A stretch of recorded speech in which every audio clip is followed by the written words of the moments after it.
In the natural world, all living creatures must struggle daily to survive. Resistance, conflict, and competition surround us, and in some way are a normal part of our everyday lives. But the greatest battle we face in life is the battle against ourselves. To get what you want, you have to become the type of person that deserves what you want. Success depends on exercising your positive qualities and overcoming your negative traits. We need to deal with our own weaknesses and emotions that hold us back. Adversity will follow us as we pursue our dreams, and under the stress of adversity, our negative qualities will be magnified. To succeed, we must embrace these challenges as a friend. All progress will take place outside your comfort zone. All your most valuable lessons and insights will spring from adversity. Instead of running away from or repressing your fears and doubts, learn to face them down and go to war against them. It is through the repetition of these battles that you forge a warrior spirit. The question is never if we will face challenges, but will we be ready when they show up? Expect adversity. It's a normal part of life. How will you respond when challenges arise? Resisting, complaining, or feeling sorry for ourselves about our problems may be normal, but they don't make things better. They make them worse. The challenges we face in life are not the problem. The real issue is our relationship to our problems. We can turn our adversities into an advantage by learning to recognize the value in them, the opportunities they provide. You can become resilient, determined, and productive when you are going through adversity by changing your ideas about yourself and failure. But understanding these concepts will not be enough. You must apply them. Action is the foundational key to all success. The difference between who you are and what you become is what you do. Action is key.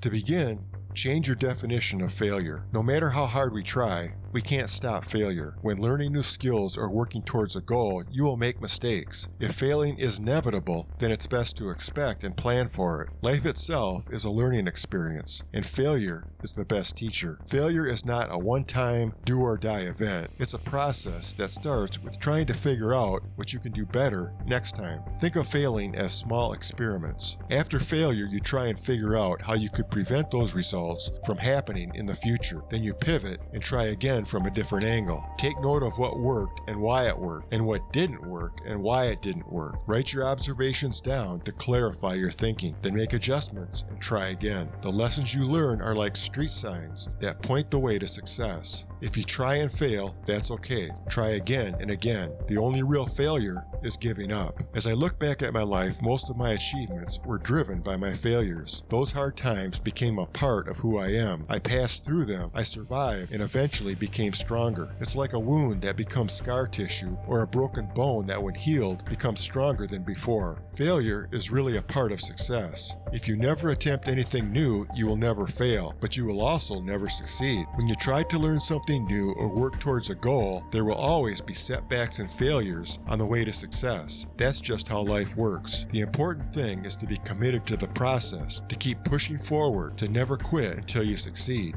When you understand that adversity and failure are part of the process towards success, you don't have to take it personal when you fail. Your self-perception profoundly affects the way you live your life. You are not your failures. Your self-worth does not have to be tied to your performance. Problems are not a test of your value as a human being. What adversity really is an opportunity to learn, and with practice, to get better. Learning is your goal, and effort makes you stronger. The harder and longer I work, the better I get. Not right away, but over time. The drops accumulate day after day until they become an ocean of achievement. Define yourself as someone eager to learn from failure and ready to work hard to grow, to become better, and to get what you want out of life. See yourself as someone who thrives on challenge and who steps up his game when faced with adversity. In times of adversity, your actions and self-talk must be aligned with your perfect vision of yourself, your ideal self. You may not be aware of it, but we all keep a running dialogue inside our heads. Your self-talk is a mix of conscious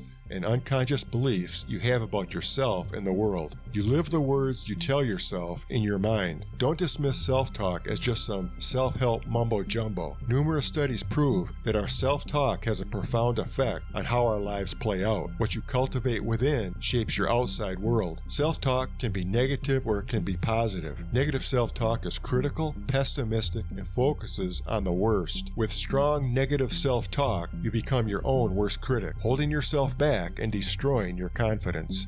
You defeat yourself before you get started. You can literally become your own worst enemy because you can't run away from yourself. Wherever you go, there you are. Positive self-talk has just the opposite effect. You become your own best friend, boosting your own confidence and resilience. Positive self-talk is not being an egomaniac or trying to convince yourself of things that aren't true. Instead, it's giving yourself a chance and showing yourself some compassion and understanding. Talking to yourself like a trustworthy friend would, giving you good advice and encouragement. If your self-talk remains negative, you're doomed to a life of depression and frustration. You will never come close to your potential, and you may be headed for disaster. No one will ever care about you and your goals as much as you do. And actually, there are a lot of people out there in the world who for no reason at all don't want you to succeed. So you need to put on your big boy pants and make sure that you're helping yourself, not hurting yourself with your self-talk. No one else can do it for you. Switching to positive self-talk takes time and effort. It doesn't just happen overnight. The first step is to be aware that your inner dialogue is negative.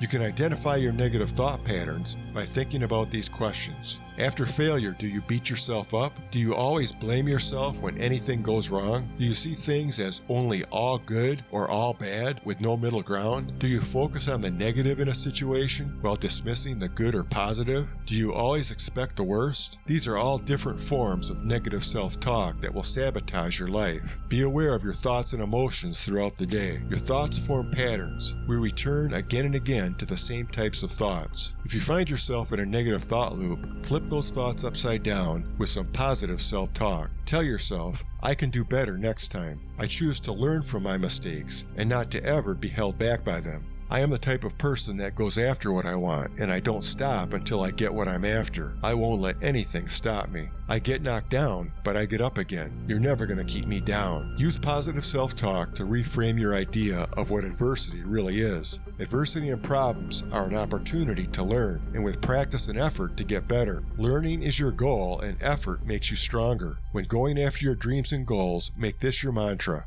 Learning is my goal. Effort makes me stronger. The harder and longer I work, the better I get.